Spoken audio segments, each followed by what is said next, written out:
2023 wasn't a good year for the Carolina Panthers, but I'm trying to make 2024 a better one for myself. Get started on your resolutions with Factor so you're ready for the new year. Factor's ready-to-eat meal delivery takes the stress out of meal planning and sets you up for success in the new year. Skip the grocery stores, prep work, and cooking fatigue. Instead, get chef-crafted, dietitian-approved meals delivered right to your door. With over 35 meals to choose from per week, including keto options, calorie smart, vegan plus veggie, and more, plus over 55 weekly add-ons, you'll have a ton of nutritious and flavorful options to kickstart your resolutions. Skip that overpriced takeout trap. Factor is cheaper and way more delicious than takeout. Get chef-crafted, restaurant-quality meals delivered right to your door, and they're ready to heat and eat in just 2 minutes, which means more time for you. Head to factormeals.com/C350 and use the promo code C350 to get 50% off. That's code C350 at factormeals.com/C350 to get 50% off. In a world where Carolina Panthers fans have an insatiable thirst for Panthers news and opinions, only one podcast roars ferociously. It's the C3 Panthers Podcast. What's the deal, Panther fans? The timer, the show has started. I gotta find the damn window and close it. All right, you heard it, folks. The show has started. The Panthers at Falcons post-game.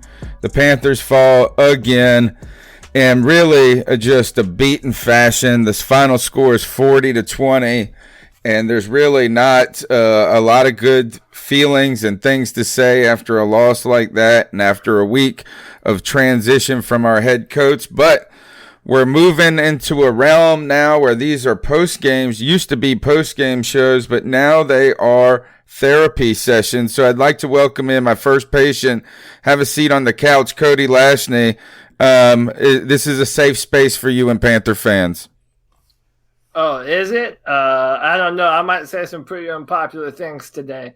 So maybe I might not want to be the first person you see. But listen, man, no matter what happens, one thing remains true and remains the same.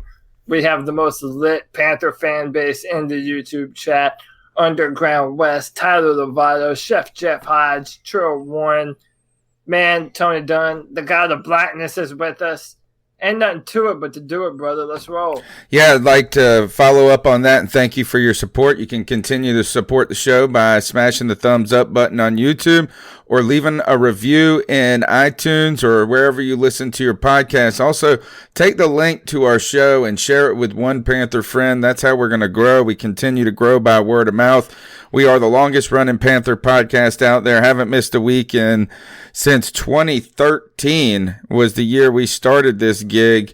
And I'm in a new place, actually, Cody, and we're going to talk about that the Panthers fell again, man. And what is this, 4 losses in a row? 5? I've lost count. All I know is that we lost to Atlanta at home. We lost to the Redskins. That was the end of Ron Rivera's job. And then we went into Atlanta and shit the bed yet again. By the way, I don't think the Panthers have won a single game in the new Atlanta Stadium since it's been opened. We've lost every time we've been there, man. Yeah, it doesn't feel good. No, it doesn't. And right now, I think that conversations are going to continue to move on about what will this team look like and how can they pivot from 2 seasons of disappointment to potentially into a taking steps forward. Right now, that is the concern, right? Let's see. We lost to Falcons, Redskins, Saints, 1, 2, 3, 4, 5 in a row. Today makes 5 in a row. All right, so we got anything that's on your mind immediately after this loss, Cody? For me, I mean, we can talk about some of the components of the game. You got a new head coach in there. He won his first challenge. You got to like that. And I don't know. It's kind of hard to evaluate the team when they look exactly like they did the week before and the week before. We know who this team is, and I'm tired of evaluating them. Yeah, but what is there to evaluate? I don't know what anyone ever expected from this game today, because basically it's the same football team, and it wasn't going to get better as soon as Ron Rivera walked out the door. It's the same defense that can't stop the run, and Kyle Allen is insufficient running our offense. And it's about time. I mean, listen, we've been hard on him. A lot of people have been hard on him, but now it's more okay than ever to put the sole blame on Kyle Allen. He continues to miss wide open throws, not hitting Curtis Samuel when he's wide open, underthrowing him, overthrowing him. It's just bad. Kyle Allen cannot run the offense. He fumbles all the time. And now we have reports from Ian Rappaport that the Panthers are opening to trade Cam Newton, which, by the way, why would you put that out at the time when your fans see how terrible you are at the position? But also, you want those other teams that are going to trade for him to value him highly, right? So why are you going to put it out there to Rappaport or Schefter that you're looking to move on from Cam Newton? Doesn't that lower the value of Cam Newton? I don't know, man. It's really infuriating. I'm on your side, man. I don't know if I've ever felt this way as a Panther fan, and I feel like I'm in a new place also than I ever have been as a fan of this football team. Cody, you're officially in the land of a team with no quarterback. I mean, Yeah, if the reports that the Panthers are willing and not only willing but interested in trading Cam are true, then we officially are. Like, if that is true, then we are in the land of a team with no quarterback, and that is a land that is unsettling, because what you know is that any win or any good performance that you have, whether it be a Christian McCaffrey run or a nice defensive play or showing, that it's meaningless when it can't culminate in the potential of winning something meaningful. And that is where that's the feeling that we're at right now, without a coach, without a quarterback, without a defense, without anything. Like, we can't even hold on, to be honest. Is the only thing we have is Christian McCaffrey. And yeah, I mean, DJ Moore, hey, I'm liking some of the potential he's shown. But other than that, it's just nobody on this team right now is anything that you can latch onto. And it's sad because, even again, Luke Kuechly, I saw him with a wrap on his knee today. I don't know what is going on. It's still more Luke Kuechly not being the Luke Kuechly we know. Nothing is right at this moment. And I do have to disagree with you, Cody, that to put this solely on Allen, is that while he was putrid and he's been bad, everything was bad. I mean, like, we cough the ball up over and over on special teams. Our defense continues to just get run all over. That's how teams have beat us, man.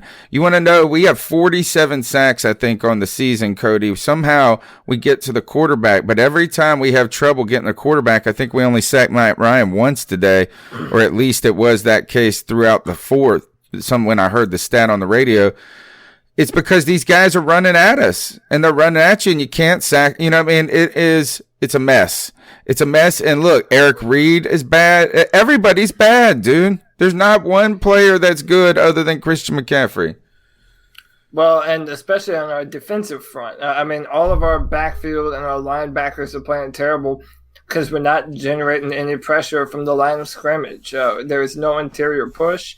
This defensive line is bad right now, man. We're bad on the offensive line and the defensive line.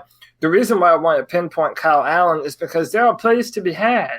There are receivers that are open. There are better decisions on the field that Kyle Allen is not taking. He's not making the right decisions, and that alleviates the pressure of having your defense always on the field when they can't stop a nosebleed.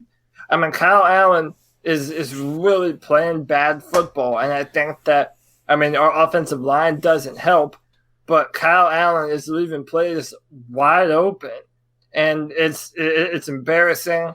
I don't know. I don't even know the mindset of why you would continue to double down on playing Allen. Perry Farrell today at the post-game press conference said they're going to continue to play Kyle Allen. I just don't know what that does for the team right now. I do not understand why they're so averse to playing their third-round pick, Will Grier. Either the man is absolutely terrible, which, by the way, if that is true, that should not make any Panther fan feel good about their decisions bringing in whoever the next quarterback for the Carolina Panthers is going to be. But on top of that, either Allen has the longest leash in NFL history, or Will Grier is terrible. And I don't know what it is, because I don't trust the talent evaluation from our coaches. And I don't know. There's so many questions that have no answer. Shout out to Tree 50 for the Tree 50 support bomb in the chat. He says, let's just get CMC 1,000 and 1,000 on TEP. And also, Sports Live in the ATL is back. He's here to gloat. He wrote 29-3, 40-20, 5 draft wins. Hey, again, guys, smiley face, $2 donation. Thank you for the donation, and that's why we're reading the comment. Really, this is that. I'm not even mad at no, it. not at all. Shit, dude. Talk that shit. Come on in. Yeah. It.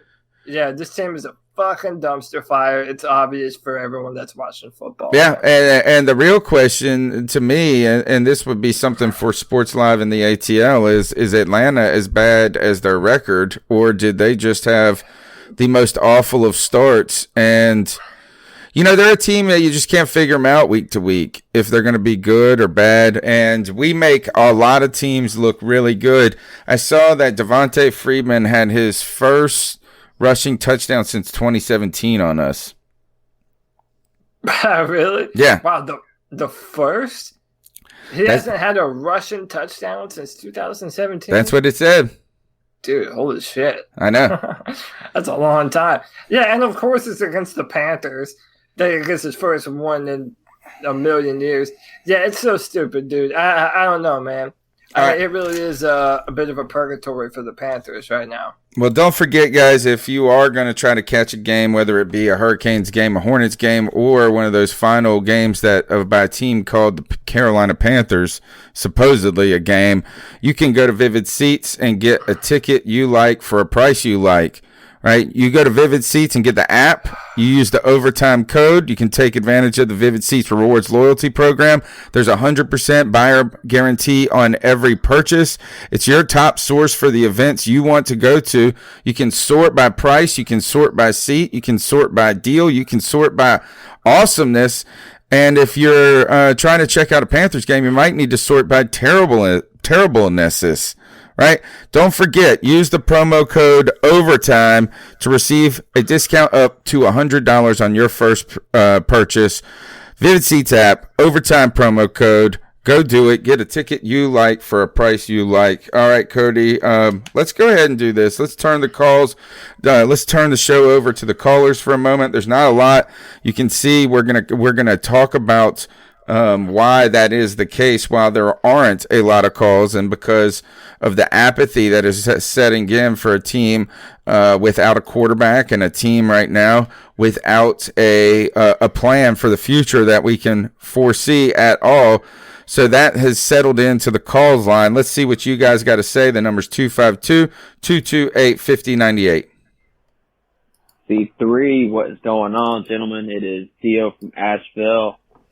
What's up? I'm just feeling a lot more upbeat this week, and I think it's probably because, you know, our season's over. We don't really have anything riding on this game, so I have no expectations. And, you know, honestly, kind of feels good, as sad as that is. You know, it sucks for our season to be over this early, but, you know, I think all we can do with the remaining time is get some players who haven't really had a chance on offense, just try some things out, see what we need to work on, and see what we need to really get. Cody, last week I said I was ready to pack my bags with you, man, and head to the hill. Got to the hill, man, and yeah, things got done quickly. Now, my question is, what do we do with this hill that we built up, man? We bring in our secondary coach, our head coach. I just don't really know if the guys above Ron Rivera really know. Yeah, what we they're might doing. need to And I bring think, everybody, Theo. I think this is going to be a big test, and for them to show us what they can do and what they're really about. So I was wondering, what you guys think that we're really going to need to approach to attempt to fix in the off season if we really want to see a successful Panthers next year. And of course, head coach. But I mean, in terms of like team wise, I just want to see what you guys think we need. So, yeah, keep up the good work. Hate the Panther season had to end this way, but keep pounding, brother. All right, let's talk for a moment about what he said is that we're going to get to see a lot from some guys today, potentially from Scott Turner as offensive coordinator, or it looked like Perry Fuel was calling the defense. And what we saw was not exceptional by any stretch. Kyle Allen, 28 for 41, 293 yards, a touchdown, 2 interceptions. I believe he also had a fumble today. Christian McCaffrey only ran the ball 11 times for 53 yards. He did have 11 catches and 82 on the day. But really, everybody else is pretty quiet. Ian Thomas got a lot of work. 10 targets, 5 catches for 57 yards, a touchdown, and a bobble that led to an interception. When it comes to first game from the play caller standpoint of Scott Turner, it's kind of hard to see what we learned about him when Kyle Allen played like Kyle Allen played. And, man, if I see Kyle Allen just chunk it up anymore, he's got to be taken off the field. He just chunks it. He's like, I hope. It's just a prayer. I mean, they refuse to. They absolutely refuse to play Will Grier. And for the life of me, dude, I don't know why. I really just don't know why at this point, man. I don't, like I said, I don't understand the benefits of continuing to play with Kyle Allen. Like, what does he do for this football team? What is the upside of it? Whenever you make a decision, a managerial decision, it has to be with a certain goal in mind. And it doesn't seem that there is one unless, and that kind of gets into another topic, are we just up for the rebuild and trying to get as good of a draft pick possible? And that's a real scenario, man. I think the Panthers are 100% in a rebuild. I already have my short list of coaches that I want to see hired for the Panthers. But my thing is this, man. Tony, when you came to my house before the season opener, you said something to me on my porch when I asked you what you thought we would do to win. Do you remember what that was? Do you remember what you said to me? Oh, God. No. What did I say? Was it good? Because obviously, you remembered it. I believe we have a chance as long as Cam Newton is on the football field. Oh, yeah. And, the thinking about a future where we don't feel that way about our quarterback, it's pretty scary, man. It's pretty scary. So, dude, listen, I'm kind of at this point. I want Cam Newton to go wherever he'll be successful. I hope that that's here. But as time moves on, I really don't think that that's going to happen. And I hate that. Right. I hate that. I want Cam Newton to be our quarterback. But I don't know. I have a lot of feelings, man. I wanted to talk God of Blackness. Thank you for the donation. $2. Support twice. Doubled down. He said, can we stop disrespecting Eric Reed a little bit? And Kaepernick did not sponsor that last message. He said, and no, right now, because he hasn't been very good. They said it on the broadcast. They said it on the broadcast today, and it was on the radio broadcast, I believe. And it was that he's a good run stuffer, but he's not been great in coverage. I would say he is not, but you know what? He's not the biggest problem that we got. I mean, so I will say that it's not the biggest problem, but he has not been fantastic in coverage. But no one has, as you said. I do want to go back and talk a little bit about Scott Turner's performance. Did see some, you saw some more things that we expected, I think, Norv to do, which is moving Curtis Samuel around a lot, right? Using Ian Thomas in the passing game, trying to get it stretched a little bit more. And How about Ian Thomas playing football? Yeah.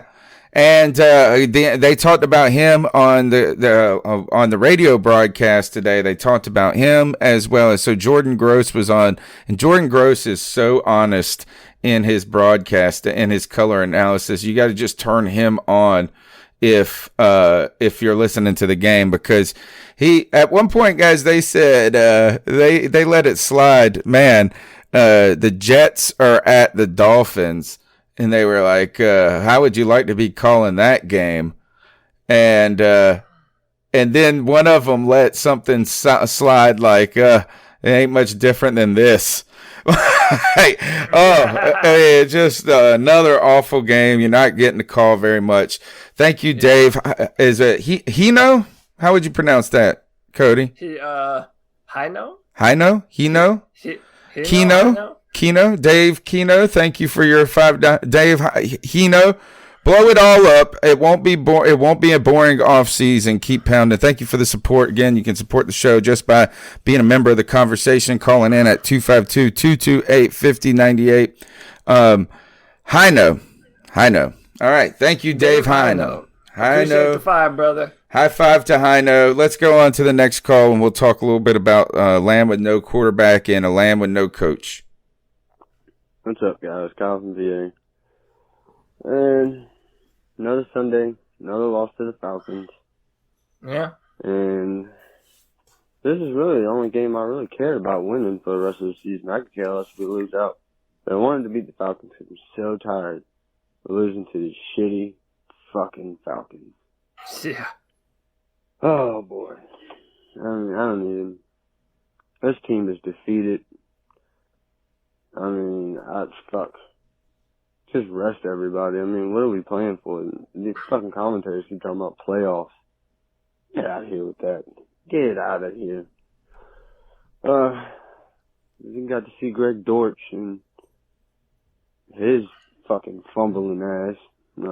2 fumbles. I think the back only to really back. good thing I've seen today was the use of Ian Thomas. I know he dropped that one that was turned into a pick, but I mean, it is nice to see Ian Thomas being utilized in the offense and showing that he can be on starting tight end and be reliable.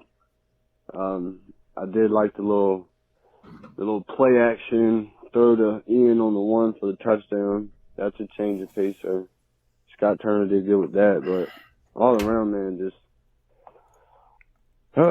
every Sunday seems to be getting worse. This shit is just, I don't know.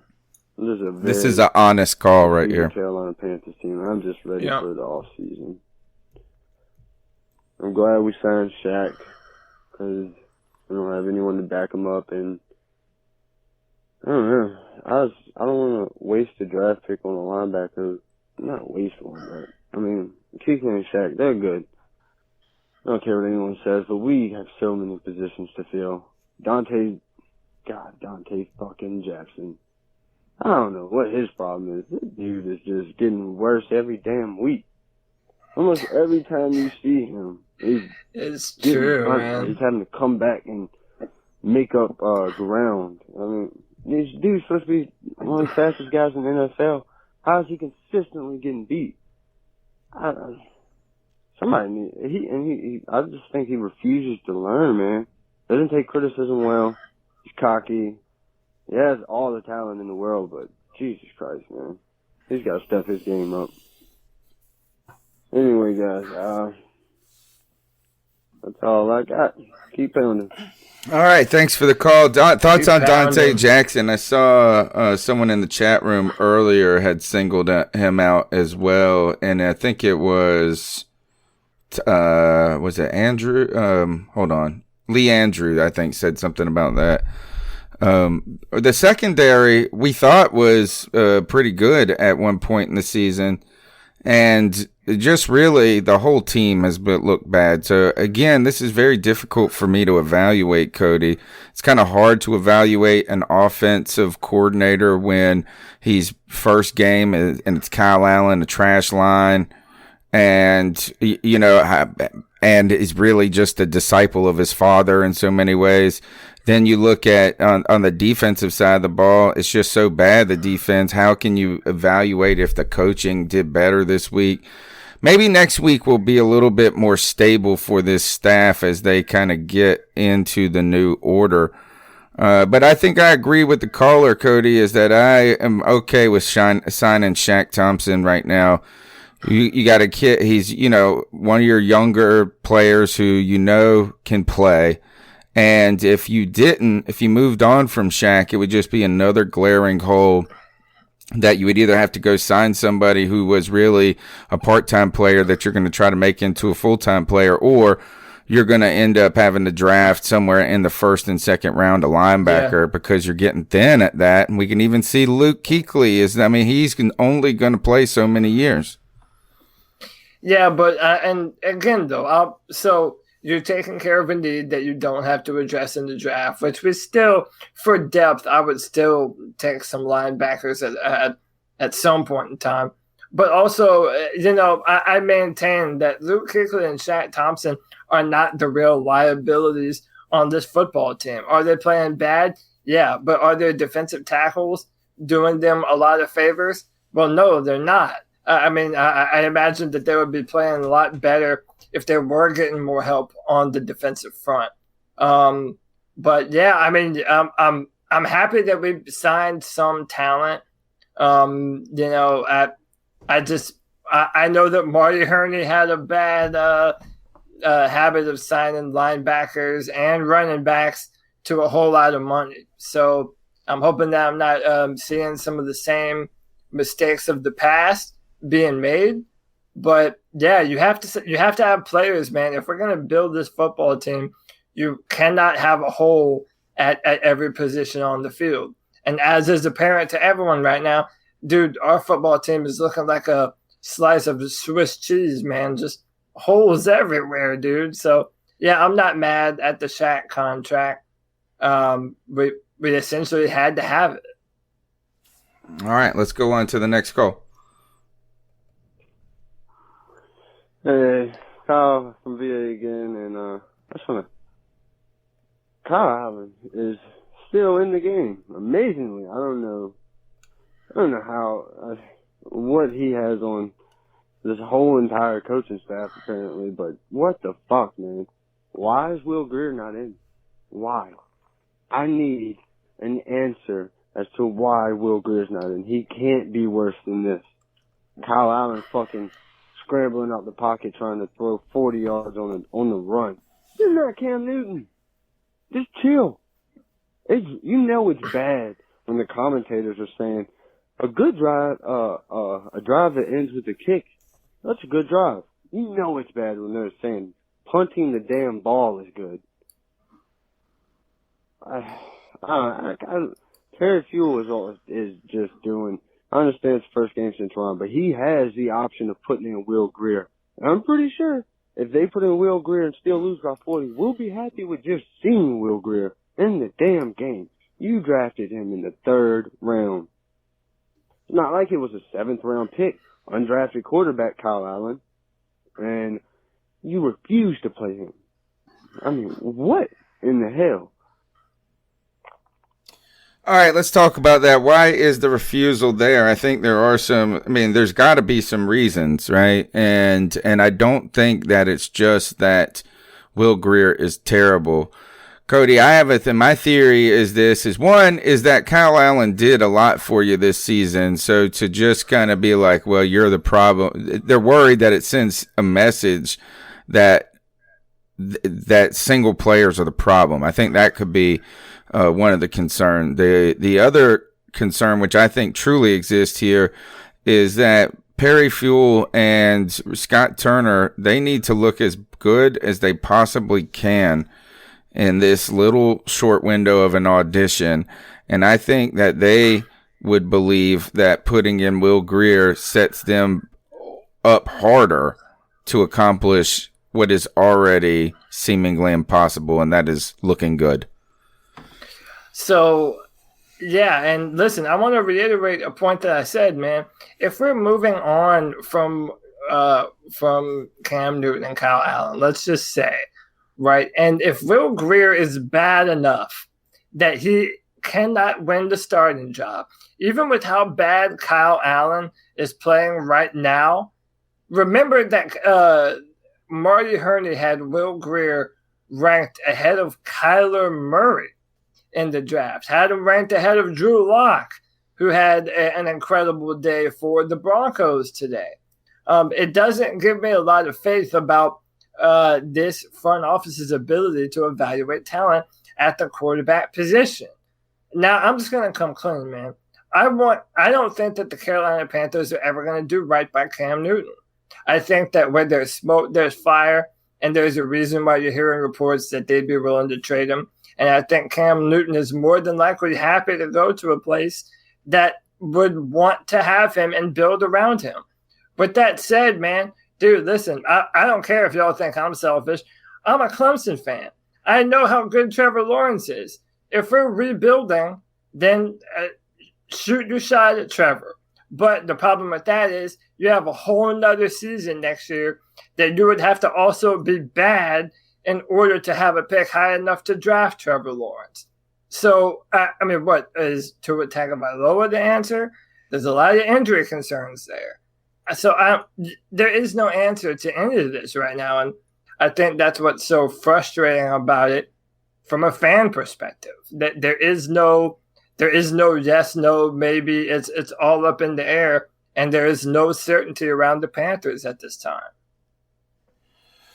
God of Blackness says Tep don't want the retreads. Grier, who Tepper picked, he believes, he'll let Kyle run the tank job, giving us a better stance in the draft. So, like, shielding Will Grier from this mess is the Carolina Panthers is, I think, what his suggestion there is. I don't really know how to respond, Cody, when you say some of those things, because one is, can Trevor Lawrence not come out still? Could he come? Yeah, no, even after this year, he's not available. It's a whole nother year. How old is he? Is he only like 12? He's undefeated. He's never lost a single game in college football, and he's the defending national champions quarterback. But why is it he can't come out? You have to play 3? You have to play for 3 years. He was a freshman last year, sophomore this year. He'll be eligible after his junior season in 2021. Well, if we don't have Cam Newton next year, the good news is that you can confidently say we'll be in the race for Trevor Lawrence. Yeah. And I'm telling you, I'm not just saying this because I'm a fan. Everyone knows I am a Clemson fan, but I'm talking about from a talent evaluation standpoint, Trevor Lawrence is everything that you would ever want in a quarterback. So, but man, that's so far away that there's no guarantee that we're even close to that. But I don't know. Kyle Allen might be the answer, though. But you would have to stand a whole nother season of Kyle Allen sucking all the time. There's no way if Kyle Allen cannot be our quarterback next year. I agree. Like, he just can't be. That's just not right. You can't do that to us. Yeah. I'll be pissed. Be pissed as shit. Yeah. All right. Next call. Yo, C3, Theo from Asheville again. I know I said I had no expectations earlier, but I have some drama after this, Tony. But my Lord, what I'm seeing is I'm glad I didn't set any expectations. We look atrocious, and I know it really doesn't mean much at this point in the season, but just that thought right there that this game doesn't really mean much. Why have we still yet to see Will Grier? I can't really fathom, no one knows. if we have this much of a lack of faith in him, why we drafted him so high and why, I mean, if these games don't really mean anything and we're giving, pass on pass to Ian Thomas and Manhurts, for God's sakes, why not just throw Will Grill out there for at least a quarter, you know what I mean? It's just,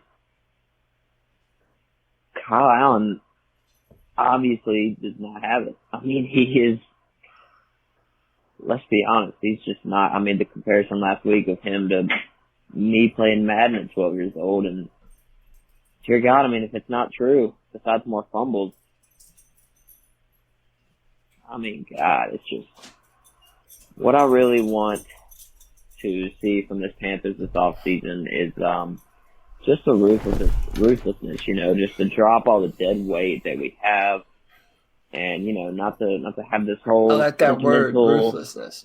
Thought of like, well, he did have that one game. I mean, players need to go, they need to move them on, and I want to see this front office act like a front office who either A, wants to rebuild the right way, or B, considering we just gave Shaq Thompson this ginormous deal, I'm not really understanding how that's going to be a part of the rebuild process when we're giving him this much money. But, I mean, he's still young, so I just want to see a clear plan going forward from the Panthers. I don't want to see like, well, maybe we'll go to the playoffs, or halfway through the season, we'll just go ahead and, give up on this one. So, I really don't understand making the secondary coach our interim head coach. I mean, I guess it's not that big of a deal, but, I just want to see what this front office has, and I think this offseason is really going to show us, who the Panthers really are and who we've got behind the scenes. So, keep doing great work.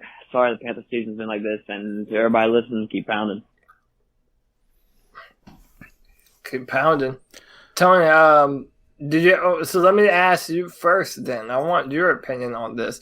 Why don't we play Will Grier?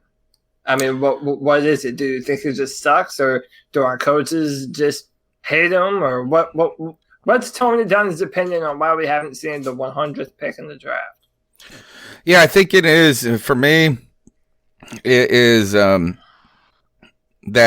the guys, Fuel and Scott Turner, need to look as best as they can in this 4-game stretch. And while they just don't have the motivation to help the Panthers for long-term development.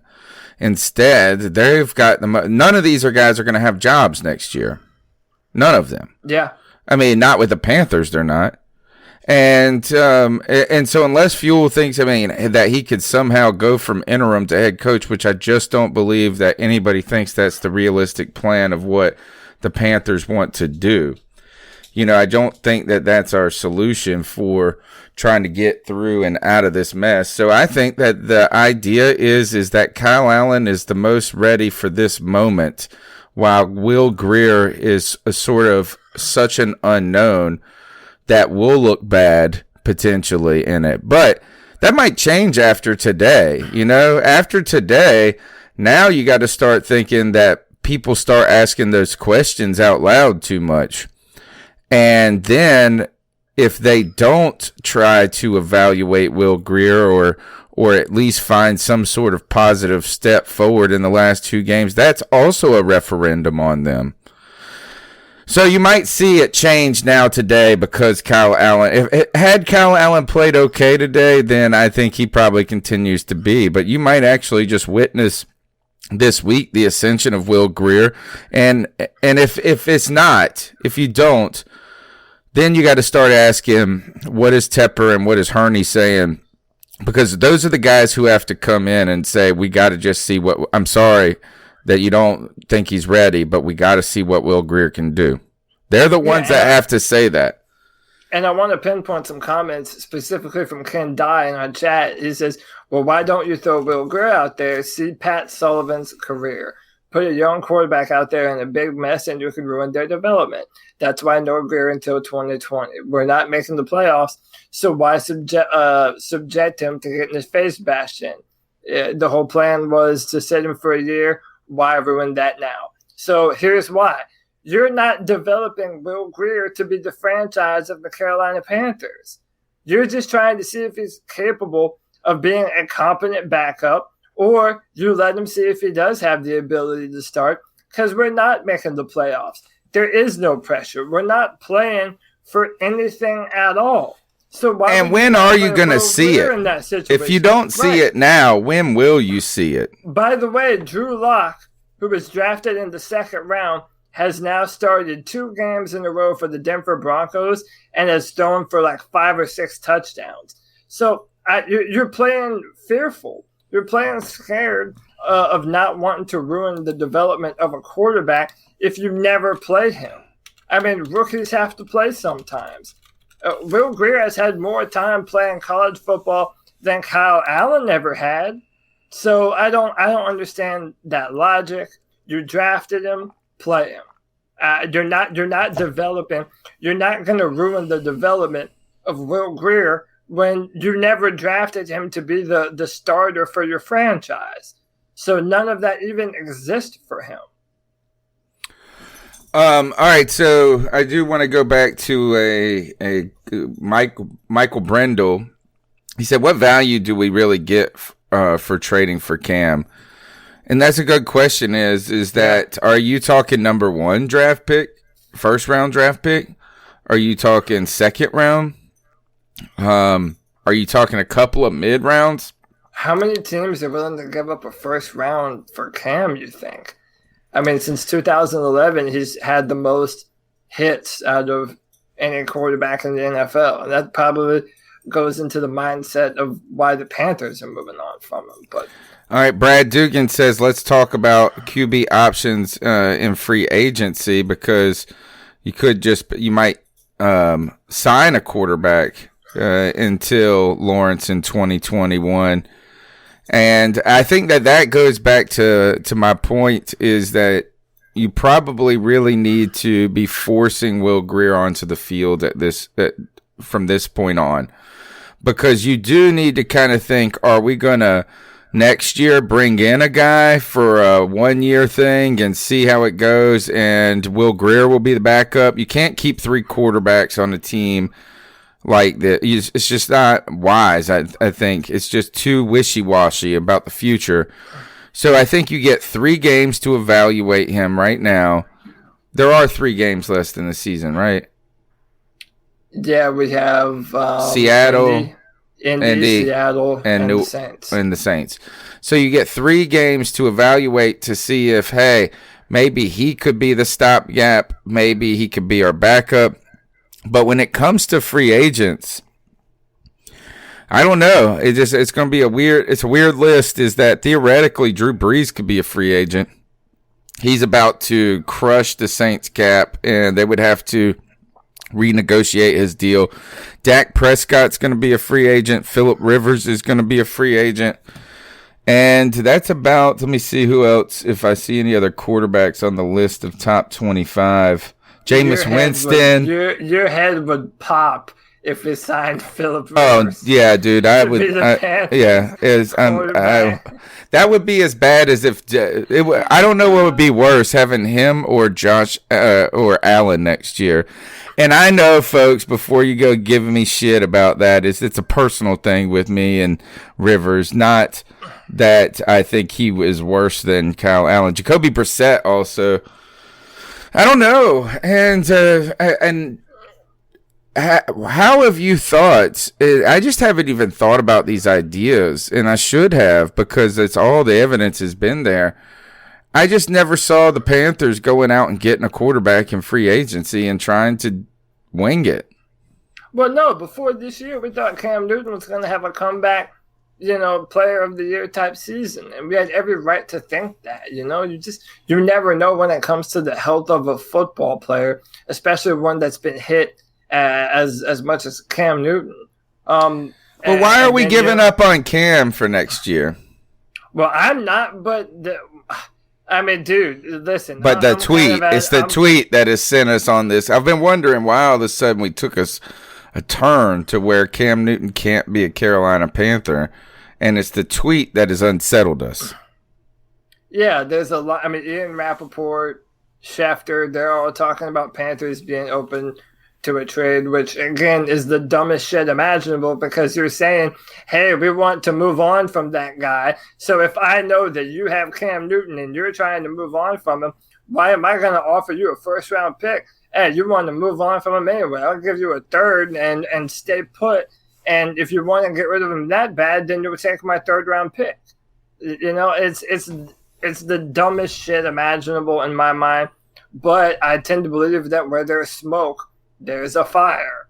So if you're continuing to hear this from people that report on news for a living, there's probably some truth to it. And but like I said earlier, man, if we're not going to do right by Cam Newton and build a competent football team around him, then I want him to go where they're going to do that for him. The problem is when we're talking about, tank for Trevor Lawrence. And I saw some names. Brother Herbert was in the chat. Chat said Teddy Bridgewater. The problem with that is if you sign a Bridgewater or some other stopgap type of quarterback, they're gonna mess around and win a few of those. And it's gonna move you out further and further out of leverage for the player that you're trying to draft. So it's time to start looking at the quarterbacks in this year's draft. Because if we have a brand new head coach, then they might have their pick of the litter this year. Yeah, I don't know what's going on with Cam thing because they announced the surgery, that he will be having the foot surgery. I told you that this was going to end up going this way. I had that fear. And but the good news is that it's a relatively minor surgery. It takes a good recovery time, but once it's fixed, it should be fixed. And while he might not ever go back to being Cam Newton in 2015, he's not going to be immobile. And so he does still offer a good amount. And I would say that us giving up on him prematurely would be a mistake. But I think the Panthers are concerned about the timeline of when they need to know. So they almost have to, it's almost like we know a decision will have to be made, and we can't really wait until the time we wish we could to make it. That's what I'm thinking it is. But I would like to point out, too, that my friend Clip Brock, who I go on Pirate Radio 1250 every Friday on the sports bar, he said, man, he would take Rivera and Cam in Washington. He would love that. I think a lot of fans who aren't Panther fans have a slightly different view of Ron Rivera than we do, because all they see is 3 division titles and he went to a Super Bowl and he's his family has a military background. But Panther fans see the inconsistency. But hey, I would love Cam Newton on my team too. So I don't blame him on that one. A lot of people still worried about Cam's shoulder, which I think that taking this year off could have helped it. Yeah, but also, dude, let's talk about Vermillion. Why is Cam Newton just now having this surgery? Why? Why didn't this happen? Well, the doctor said but all these supposed doctors told him not to have the surgery. Right. So then, okay, Ken Dye put in there that someone put that Cam Newton waits too long to have these surgeries. Well, is it Cam Newton, or is there a medical staff advising him not to have these surgeries? It's how many years in a row now have we pushed a Cam Newton procedure down the road only to his detriment? I would say, hindsight's 2020, but in hindsight, we haven't gotten any of Cam's injuries right. Is that they tried to do the minor surgery the first time on his shoulder, and it took a second one. It's like we just have never gone, we nailed it on the first time. And that goes with this foot thing as well, is that potential misdiagnosis early on, potential Cam hiding information from the doctors, too, about the severity of the pain or his ability. But again, it was like, hey, you might really be able to rehab this and us have a chance in the back end of the season. It's just been weird. It's weird. Like the Panthers didn't know what, and some of that might be on Cam too, but they haven't gotten it right, and that is perplexing. And I'm just ready. I'm ready for a new medical staff. I'm ready for a new. I don't want to hear John Matsko's name ever again. Yeah, I want David Tepper to rebuild this entire organization. I mean, this entire organization, from the medical staff to the front office. Dude, just undo everything. We cannot be afraid to move on from the past. And that's where this year has been even different. I think we saw some of it with last year with the finale and how poorly it went. Is that right now there is a hopelessness that is setting in Carolina, that there isn't just, if it was just Kyle Allen, if it was just Ron Rivera, if it was just our run defense, if it was just then we would have hope. But right now it's everything. Like everything is fucked up. Yeah, it is. By the way, I've been sitting on some news for a minute that's kind of juicy. I think everybody will enjoy it. This is from Scott Fowler. Panthers cornerback Dante Jackson ripped the defensive coaching staff for 2 horrible calls on Matt Ryan's 2 touchdown passes. This is what he said on coverage calls by Panthers coaches. First of all, it was 2 bad calls, 2 horrible calls, 2 calls that we didn't call in those situations all week in practice. This is on the 93-yard touchdown he allowed. Backed up 3rd and 7, called an engage 8 blitz. We sent everybody to leave the corners out there on an island by themselves. 0 coverage, no help. With a quarterback like that, I don't care if you're Champ Bailey or if you're any of the cornerbacks in the NFL 100 list. That is a play that's hard to make for anyone, especially with a quarterback like Matt Ryan. So Dante Jackson is not. He's swinging back. He's by hurt. the way, listen, I'm on his side, man. Listen, the defensive play calling has been terrible. I'm not here to defend Dante Jackson either. Man has been playing, not great. No one has been. But our defensive play calling has absolutely been trashed.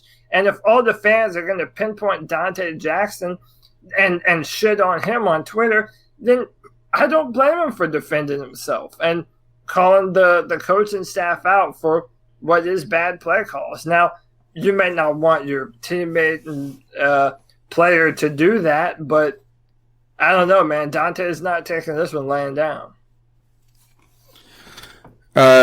Somebody said in the chat room, if Dante don't shut up, he's going to be cut. Gosh, I don't think that will be the case. I don't think that our coaching staff has the kind of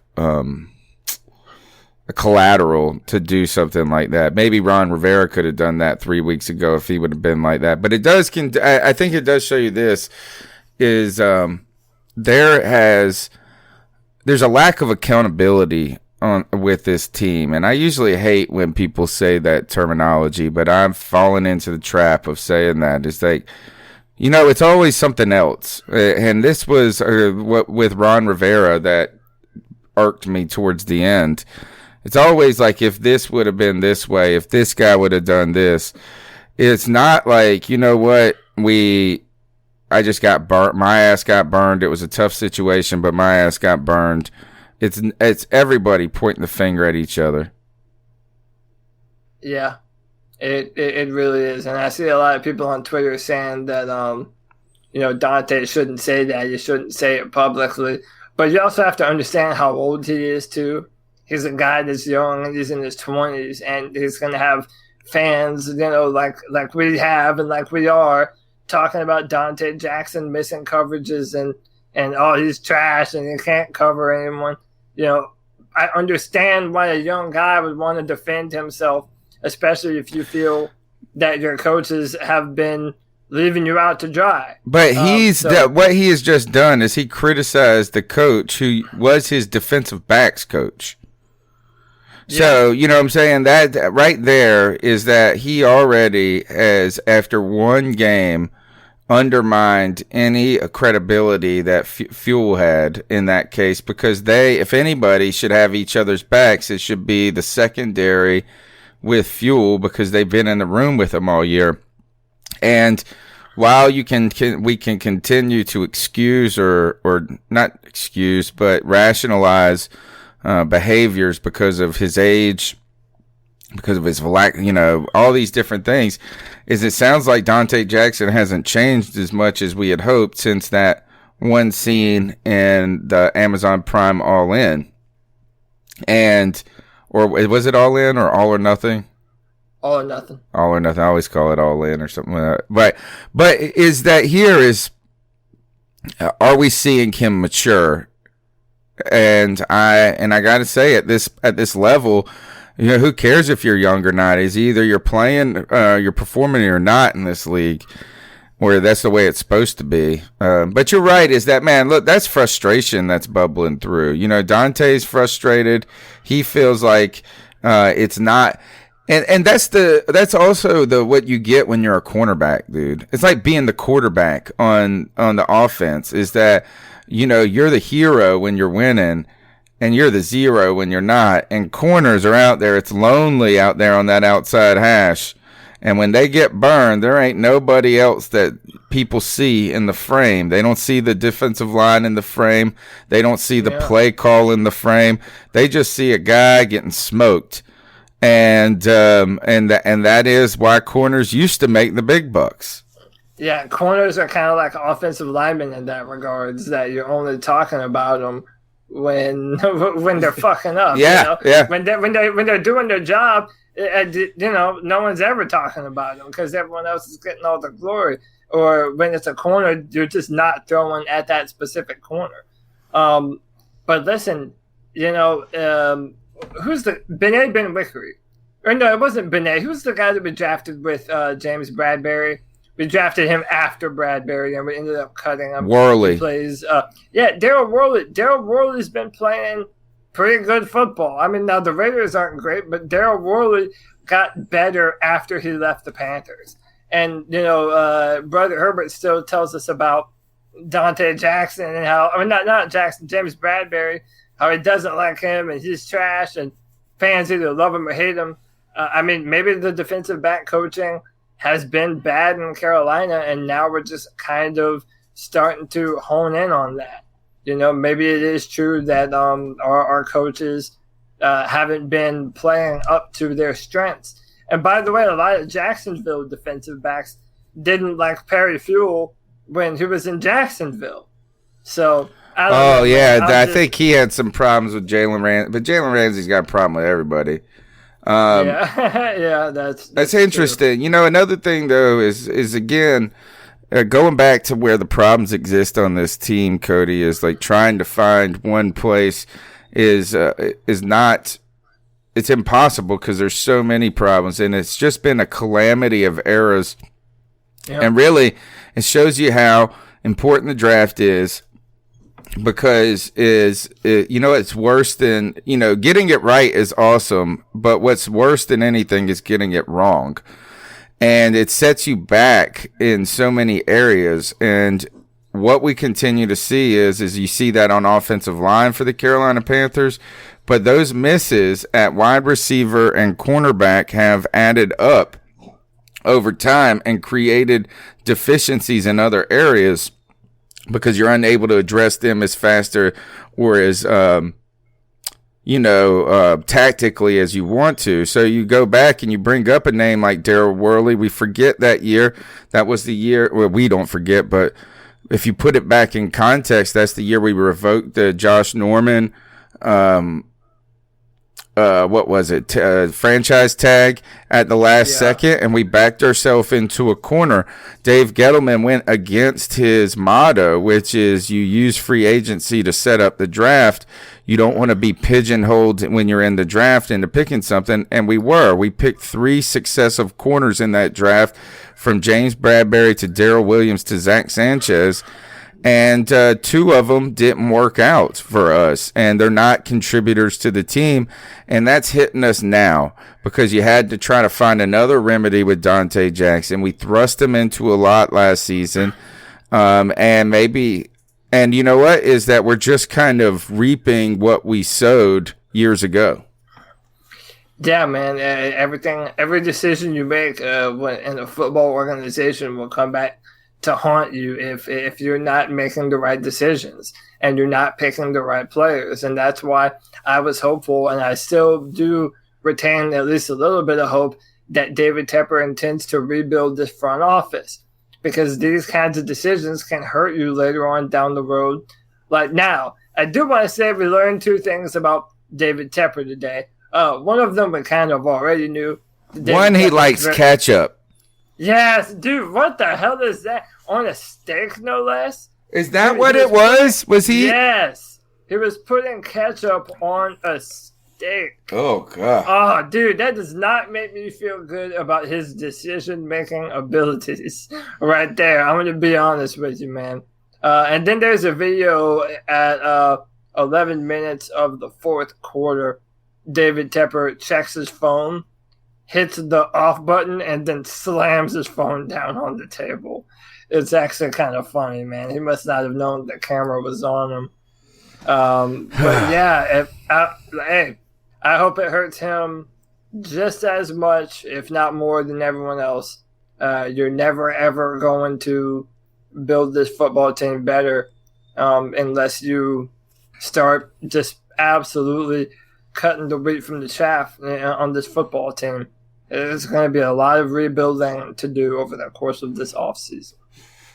All right, let's go on to, we got a couple more calls. The number is 252-228-5098. Be a part of the show. Smash the thumbs up button. Share the show with a friend. Let's see what you guys got to say. Hey there, fellas. It's CK. Sorry I couldn't be there, but figured I'd at least put my 2 cents in with this. What's up, CK? I think we all expected that this was going to be a loss.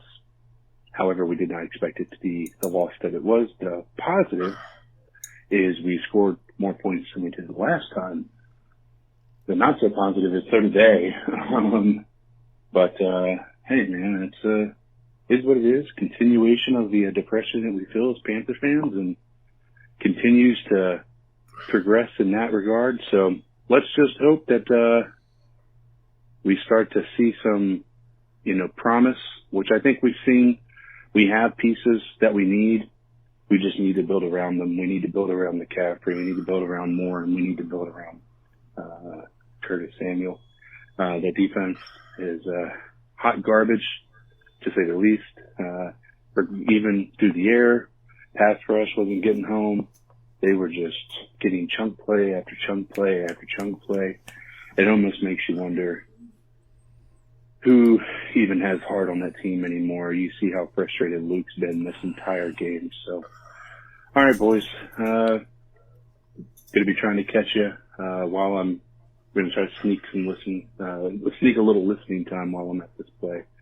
But peace out, boys. CK, we're sad you couldn't be here with us today, but thanks for the call. And if there was a day to miss the post-game show, it's this day, or last week, or next week. No, listen to the post-game show. We need to be here with each other. We are going to keep pounding. We are going to continue to cheer for this team, even if it is with frustration and disdain at times. But right now we haven't seen anything. That we are in a period of hopelessness, Cody. I continue to say this is that when, like you said, what I was talking about with Cam, is that it just always like next year could be. And right now, without Cam, without coaches, without players, we know next season's going to happen, but we have no idea what it's going to be. And our guess that it would be anything less than bad or anything more than bad is probably the best guess we can have. Yeah, and again, I come back to that there's so much uncertainty that it's just impossible to know what the Panthers are going to do from here on out. I don't even think David Tepper knows what he's going to do here on out. there just isn't enough information to answer all the questions. And of course, everybody wants answers to the questions, but there just are none to be had right now. The fact of the matter is we still don't know if our beloved Cam Newton is going to be on the team this year. I know we hope that he's going to be, but that's not a guarantee. There's so much uncertainty right now. You have players throwing coaches under the bus. It's a weird time to be a Panthers fan, man, but the Saints did lose today, so at least there's that. I want to see is that the Scott Fowler tweet is getting a lot of traction on the internet. Let's see if I can play it. I know you read the comments. Let me see if this plays through. Panther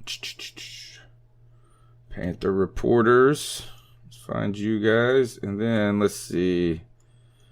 I think I saw a video of him talking about this somewhere in there. You want me to send one to you? Yeah, I just saw it. Where the heck did it go? Steve Reed, Steve Baldy. Where is that little face of yours? Dante. Oh, well, I thought I was going to be able to pull up the audio. I just don't see the video anymore.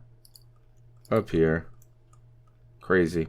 All right, let's go on to the next call, and I'll keep looking at it. Last call for right now, 252-228-5098. What's going on, Panther Nation? It's Vincent from Chicago. In the car, I listened to the game while I was working and hearing you guys talk. I mean, yeah, we're a team with no leader. Like Cam's been out most of the year, Ron's gone, and they're giving up, man. It's like, it's like you guys were saying, they're bleeding out. I'm waiting to see a game where we snap the ball and nobody moves. Everyone's just like, yeah, whatever. We're getting beat up, we're getting the crap kicked out of us. And if they plan on trading Cam, without playing him, I hope he wins a freaking Super Bowl. That will show the world how management let him down. You have a quarterback that good, he was MVP, he brought you to a Super Bowl, what do you want from the guy? He took a beating, and he got hurt. I don't know, I feel like I really want to see him on the field, because if anything will galvanize both sides of the ball, it's going to be Cam Newton.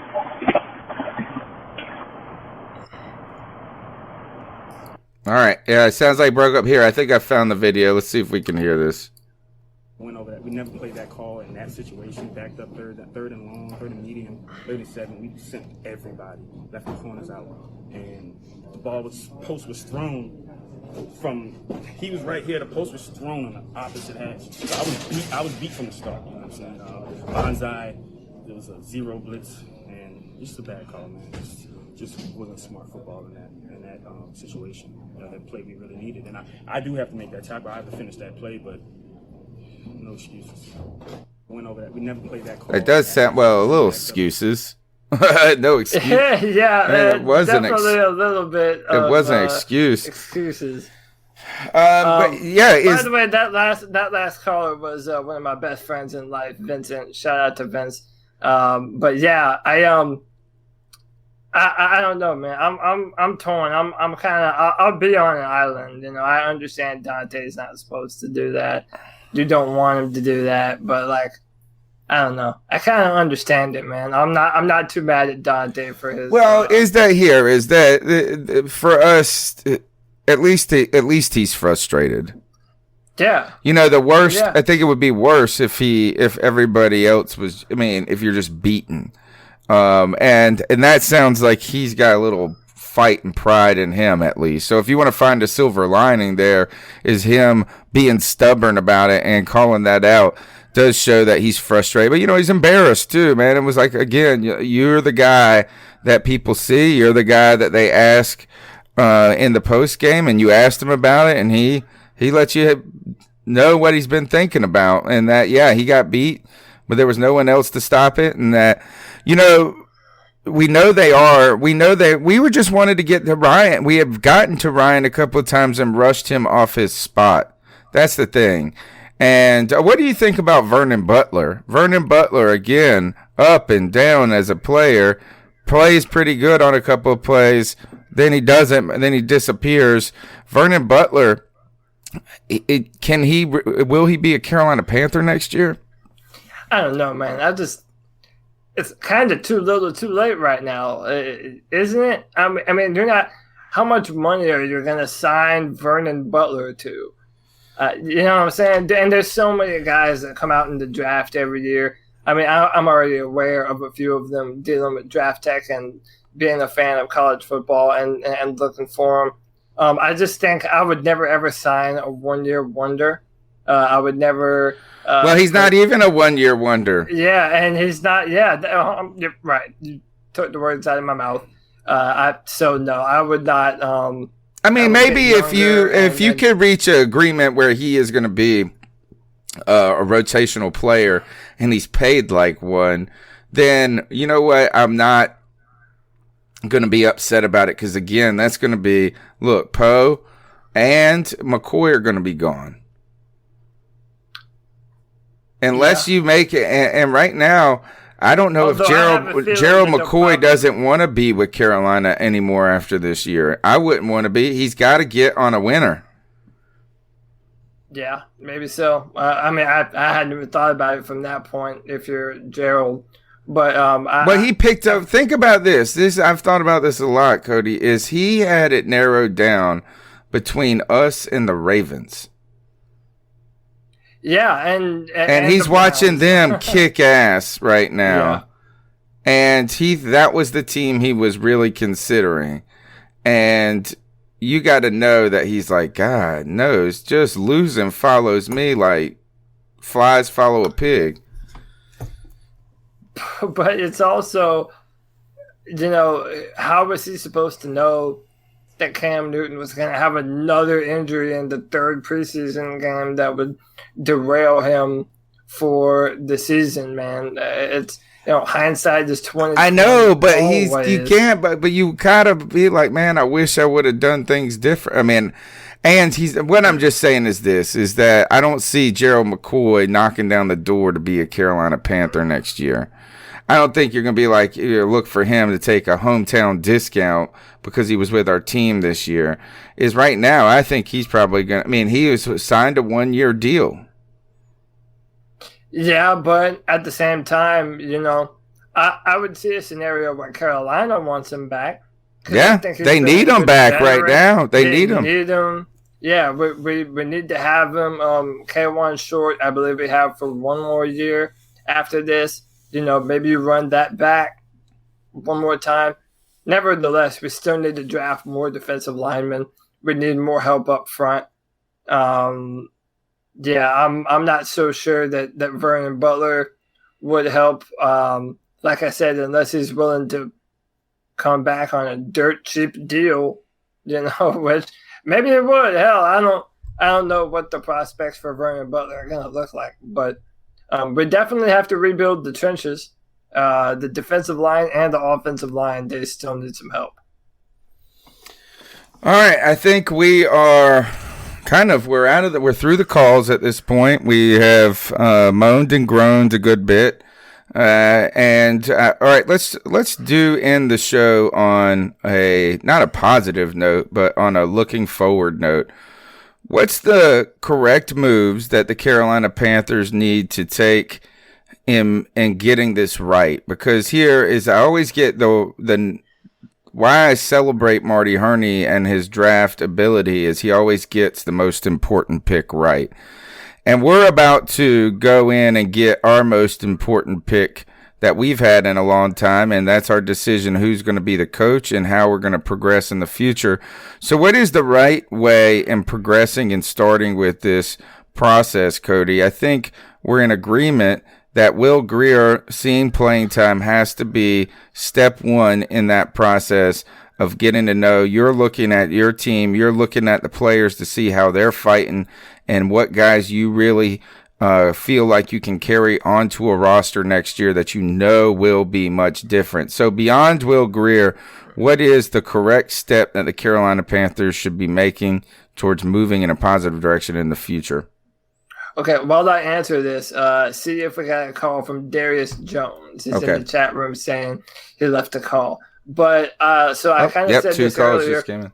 Yeah, I said this earlier. you absolutely have to rebuild the front office. Because if we're in the middle of a rebuild, you better make damn sure that we hit on the picks that we make.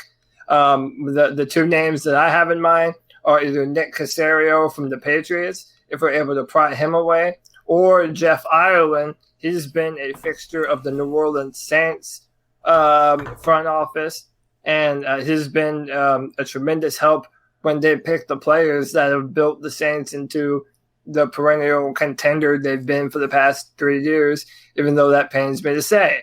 On top of that, you have to get this quarterback situation correct. You absolutely have to. You have to know if it's Cam Newton, or and if it's not, you have to already be making headway into a plan to get that kind of quarterback onto the team. Then after that, I really just think the answer is in the offensive and defensive line. Continue to sink valuable picks in free agency and in the draft, in the trenches, build up protection for our quarterback, whoever that will be. And we need to figure out this 4-3, 3-4 conundrum that we seem to have. Are we going to be a run-stopping team or a pass-rushing team? Or how can you figure that out until you have a staff installed, right? Yeah, you have to hire the right coach for the job. And that's probably I didn't even say that yet. How stupid am I? Yeah. That's the most important thing. I think we got to go is that you have to have a plan at how you're going to progress with the GM.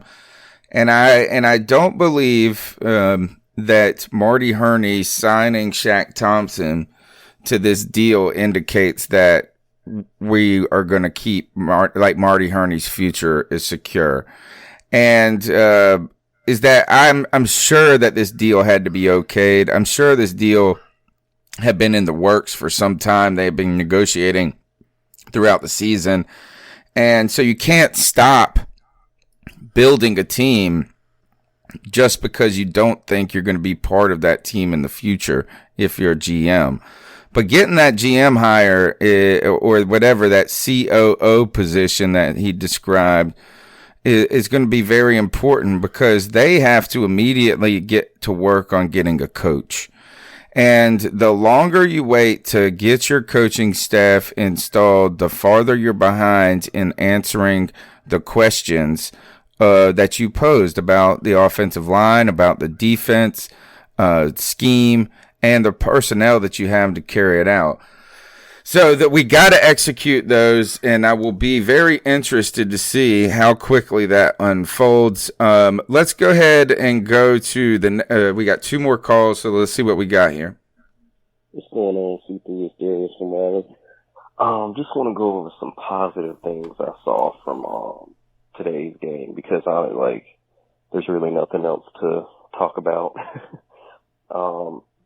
Even though Ian Thomas had that drop pass, he still looked really solid out there. Oh yeah.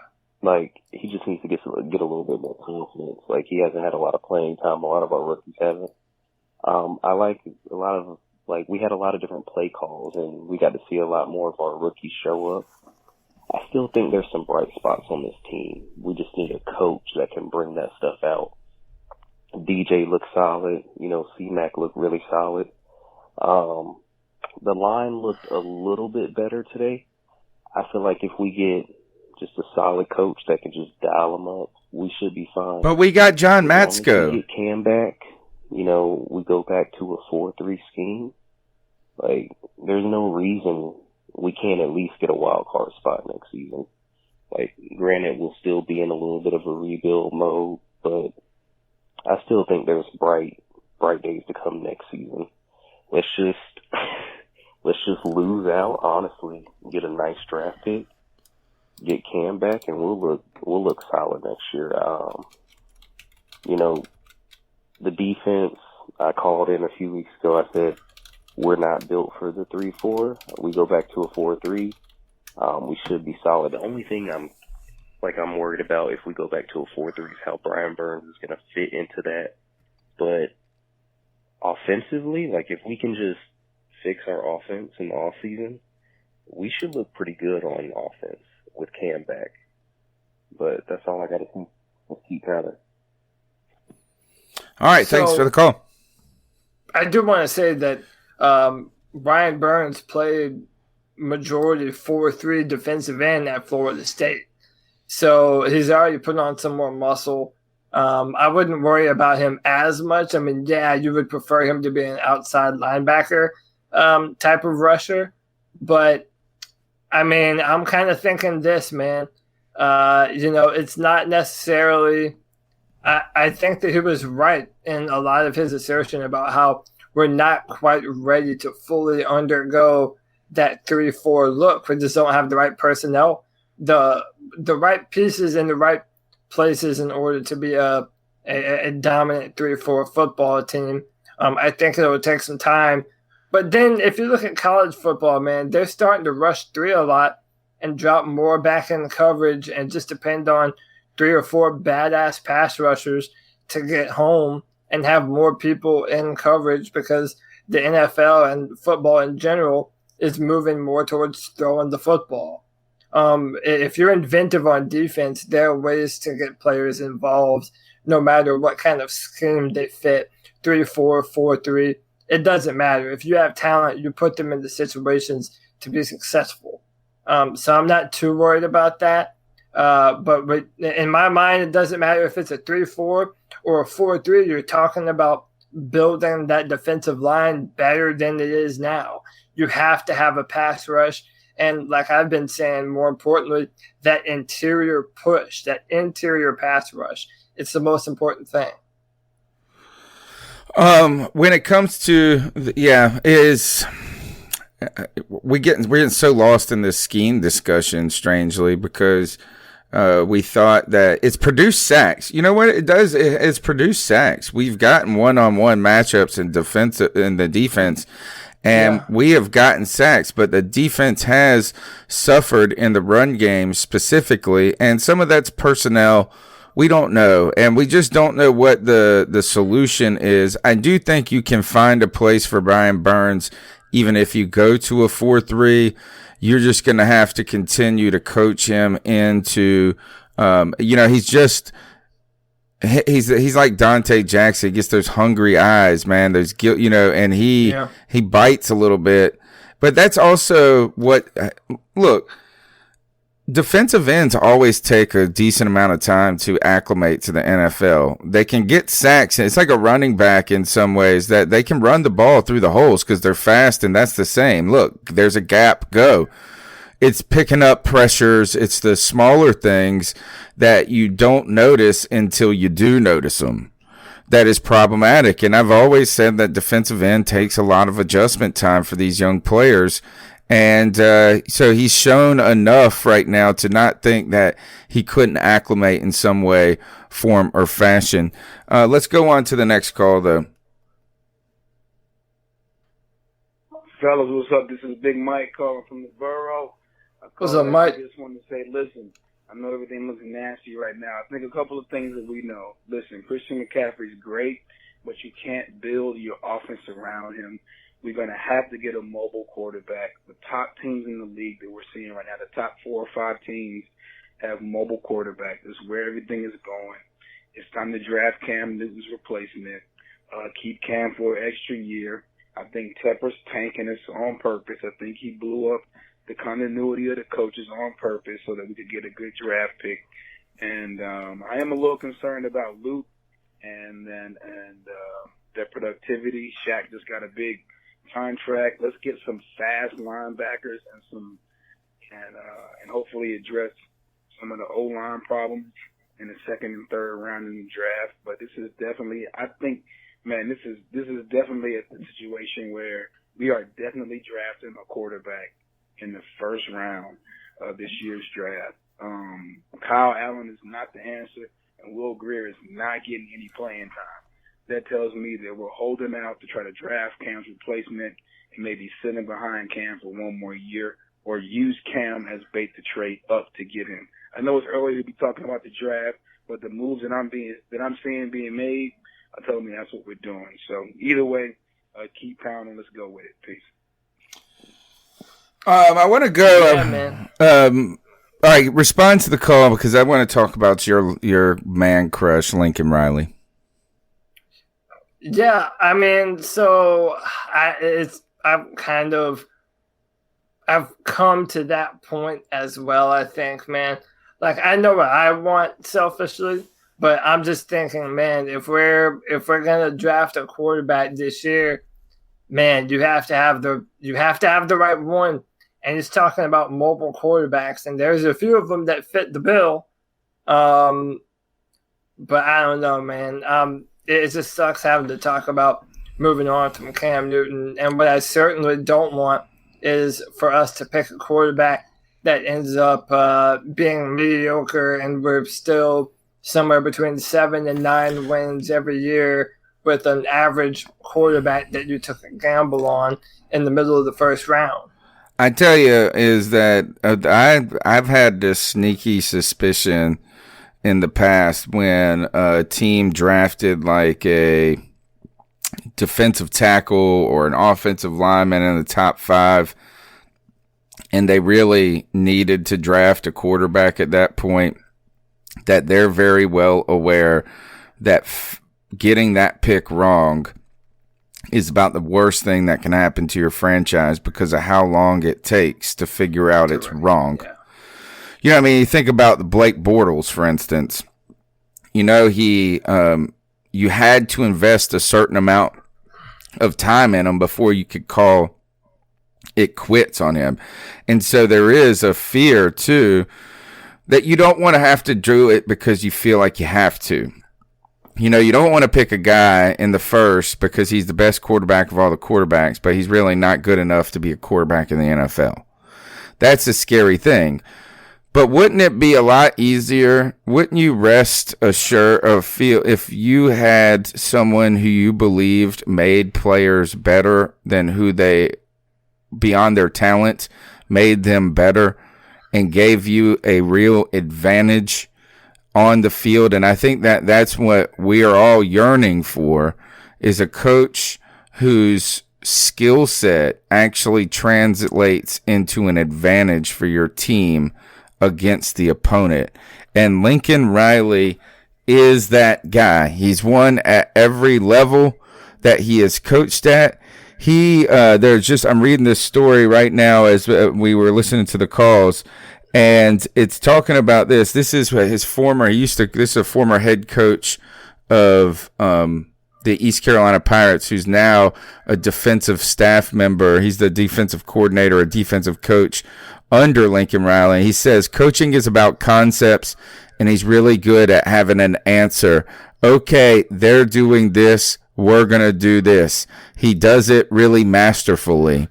And there are people that are talking about, there was another receiver. I saw a quote from this, is that there was a receiver, and he's really been a very good player in the NFL. Dwayne Harris used to play for the for the East Carolina Pirates. And when he was a senior, it was his first experience with Coach Lincoln Riley, he said, this dude is only 4 years older than me. He was like 26 years old, and he's trying to teach us how to play football. He finished the first game with 7 catches for 120 yards, 21 yards, and 2 touchdowns, and they won. So he then said, okay, I'm in. This guy makes people better. He does, man. And how about the Oklahoma Sooners this morning just made it into the playoffs for the 3rd year in a row. Now, Oklahoma has yet to win in the playoffs, but their defense is better this year. Listen, there's no doubt the kind of offense. They haven't been embarrassed, though. That they've been playing teams that you thought that other team had a talent, a better team. They've had a decent schedule. And it's, Lincoln Riley's offensive genius is obvious at this point. I no longer think that he's the front runner. My mind has kind of changed on that based on some things that I've read and just a few observations that if he has to want to leave too. He's a god now. Even the article says that his office at Oklahoma is like giant and has a cathedral-like feel to it. Yeah, man, listen, people don't understand. When you talk about wanting to get a coach from college, especially if it's a big-name college, these coaches are the gods of the town that they live in. Everyone knows them. Everyone loves them. They probably get free food wherever they go. I mean, dude, Lincoln Riley, Dabo Swinney, these types of guys, like, they don't come around very often, and it's hard to pry them away from a big-time college football coaching job like that. So, yeah, it's going to be tough. And for that reason alone, that's why I've kind of set my sights on two other candidates. Maybe that would be fun to do for Tuesday. Once Greg and CK join us, maybe the four of us will go around and we'll all mention our preferred coach, GM, and quarterback of the future. That might be kind of fun.